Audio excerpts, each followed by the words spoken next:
नमस्कार। खबरें। प्रतापगढ़ से एक दिल दहला देने वाली घटना ने पूरे इलाके को झकझोर कर रख दिया। लगभग 2 माह पहले 30 जनवरी 2026 को गुजरात में ड्यूटी पर गए एक इंजीनियर की संदिग्ध परिस्थितियों में मौत हो गई। हैरानी की बात यह है कि जिस दिन ये घटना हुई उसी दिन उसकी शादी की सालगिरह भी थी। परिवार के साथ खुशियां मनाने की तैयारी कर रहे युवक की अचानक मौत ने पूरे परिवार को गहरे सदमे में डाल दिया। मृतक इंजीनियर देव प्रकाश शर्मा शहर के अचलपुर जेल के पीछे स्थित मोहल्ले के निवासी शिव दुलार शर्मा का बेटा था, जो पोलैंड की एक निजी कंपनी क्लिमस इंडिया प्राइवेट लिमिटेड, जिसका सुप्रीम मुख्यालय 507-05वीं मंजिल पुणे बेंगलोर हाईवे बानेर पुणे महाराष्ट्र में स्थिति है, जिसमें वह स्पेसिफिकेशन मैनेजर पद पर कार्यरत था। बताया जाता है कि वह अपनी पत्नी और 7 माह की मासूम बेटी को छोड़कर घर से रोज की तरह उस दिन भी निर्माता बिल्डिंग शिल्प सेंट्रिका गिफ्ट सिटी गांधीनगर गुजरात में काम पर गया था, लेकिन फिर वह कभी लौटकर घर नहीं आया। परिवार का आरोप है कि यह कोई साधारण हादसा नहीं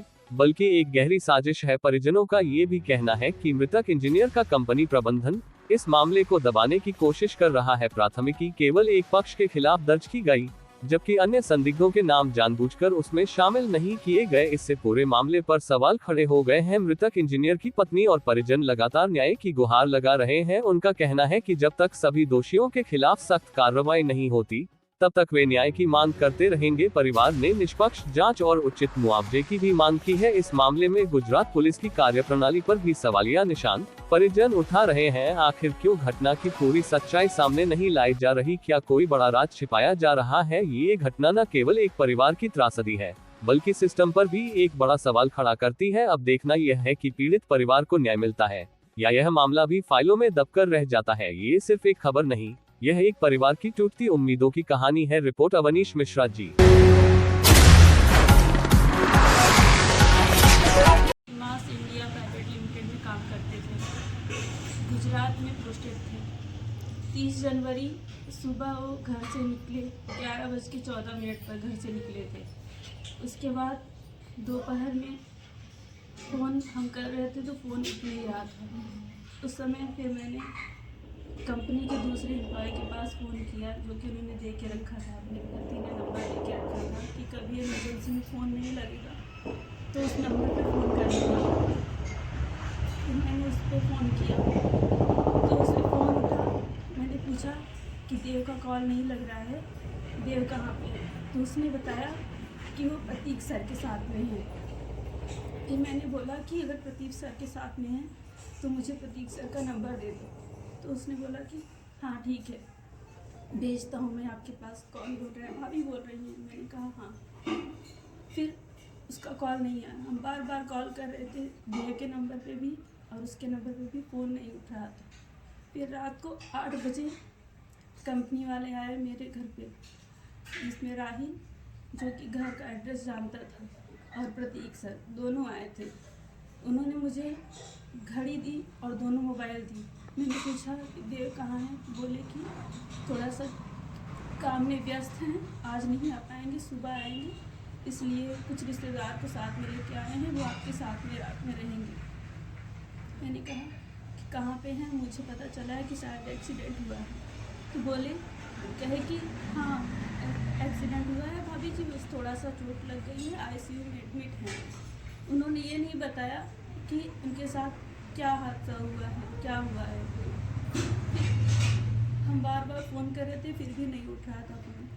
फिर सुबह में पता चला कि वह छत से गिर गए हैं और उनको चोट लगी है। जब हॉस्पिटल में जाके देखे तो पोस्टमार्टम रूम में उनकी बॉडी थी, वहाँ पर लेटाया गया था उनको। बॉडी पे कहीं भी खरोच तक नहीं। बोले कि 2nd फ्लोर से नीचे गिरे। हमसे झूठ बोला गया कि 2nd फ्लोर से नीचे गिरे, लेकिन वो 5th फ्लोर से नीचे गिरे। बॉडी पे कहीं भी खरोच तक नहीं थी। जो घड़ी उन लोगों ने मुझे दी थी वो भी नहीं टूटी। फ़ोन दिया गया था, फ़ोन दोनों के दोनों जैसे चल रहे थे वैसे ही चल रहे थे। कहीं भी फ़ोन नहीं टूटा है, ना घड़ी टूटी। सिर्फ उनके सिर में चोट आई है, वो भी पीछे की तरफ। अगर कोई व्यक्ति 5th फ्लोर से नीचे गिरता है तो उसकी बॉडी में और भी जगह पर चोट लग सकती है, सिर्फ सिर में ही क्यों लगेगी? तो वो भी पीछे की तरफ। कहीं ना कहीं कंपनी एक्सीडेंट को रूप देके उनकी हत्या की गई। हाँ किया गया है और इसमें सब लोग मिले हुए हैं, इसीलिए तो अभी तक कोई भी जांच नहीं हुई। एफआईआर जो दर्ज हुई किसी के नाम पे रजिस्टर्ड नहीं है। आपके पति की हत्या की गई? किया गया है, इसमें सब लोग मिले हुए हैं और सही से कार्रवाई भी नहीं की जा रही है। पुलिस वाले भी अभी तक सही से जांच भी नहीं कर रहे हैं, एफआईआर तक नहीं दर्ज की गई। जब दूसरी बार घर वाले गए और अधिकारियों से मिले, बहुत दौड़ने के बाद, बहुत मिन्नतें करने के बाद एफआईआर दर्ज हुई, वो भी किसी के नाम पर रजिस्टर्ड नहीं है अभी तक। जो लोग उनके साथ में थे उन लोग तक का नाम भी नहीं लिया गया है। किसी ने नहीं बताया कि अभी तक उनके साथ हुआ क्या था। क्या नाम है आपका? अंकिता। बच्चे को हत्या कराई गई। हमारे बच्चे, हमारी छोटी से एक नाती है, बहू है, हम कहाँ लेके जाएं उसको। अब हमको जो है, हमको न्याय चाहिए। हम और कुछ नहीं चाहते, हमको न्याय चाहिए बस। बेटा सिविल इंजीनियर एमटेक था। वो कैलीमास कंपनी जिसका हेड ऑफिस पुणे है, वहाँ पोस्टेड था। इस समय उसका कार्यभार गुजरात गांधीनगर में पोस्टेड था। और 30/1/2026 की घटना है। हमें सूचना मिली कि आपका लड़के का एक्सीडेंट हो गया है। तो हम अपने बच्चों के साथ वहाँ पे पहुँचे 31 तारीख को। तो वहाँ हॉस्पिटल गया, वहाँ बॉडी को देखा और बॉडी देख करके मैं घटनास्थल उस बिल्डिंग पे गया जहाँ हमारा लड़का गिरा था, वहाँ पे गया। वहाँ घटना स्थल जांच किया, लोगों से पूछा, लेकिन वहाँ के लोगों ने विरोधाभासी बात बताए, जिससे ये साबित नहीं हुआ कि एक्सीडेंट है। जिससे ये होता है कि हमारे बच्चे की साजिशन हत्या कराई गई। तो हम एफआईआर के लिए वहाँ पे एप्लीकेशन दिया, लेकिन एफआईआर हमारी नहीं हुई। तो हम दोबारा फिर गुजरात गए।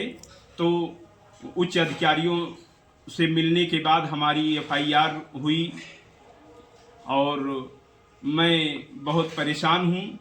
और इसमें जितने भी जिम्मेदार व्यक्ति हैं, बिल्डिंग के निर्माता कंपनी और ये जिसमें हमारा बच्चा काम नौकरी करता था, कैलीमास कंपनी और बिल्डर, इसमें सब की साजिशन से हमारे बेटे की हत्या हुई है। और हम न्याय की गुहार चाहते हैं। न्याय कंपनी के अधिकारियों द्वारा कोई आश्वासन मिला था आपको? नहीं, कोई आश्वासन दिए थे कि हम आएंगे आपके घर पे और हम आपकी सहायता करेंगे और आपकी सोच से ज़्यादा सहायता करेंगे। लेकिन आज तक कंपनी वाले झूठा आश्वासन देते रहे और हमारे बच्चे का जो ड्यू है, जो उसकी तनख्वाह है और ग्रेजुटी है, वो भी नहीं दिए। और प्लस जो है वो अपनी तरफ से जो कुछ देने को राजी नहीं, हमसे दबाव बना कर कि आप एक अपना और अपनी पत्नी का हस्ताक्षर करके भेज दो तो हम उसके ड्यूज भेज देते हैं। यही रवैया है कंपनी का। और हम और हमारी बहू, हमारी जो है वो पोती नातिन, हम लोग परेशान हैं, भूखमरी के कगार पे हैं। और हम ये चाहते हैं कि हमको न्याय मिले, बस यही हमको कहना है। क्या नाम है आपका? हमारा नाम शिवदुलाल शर्मा है।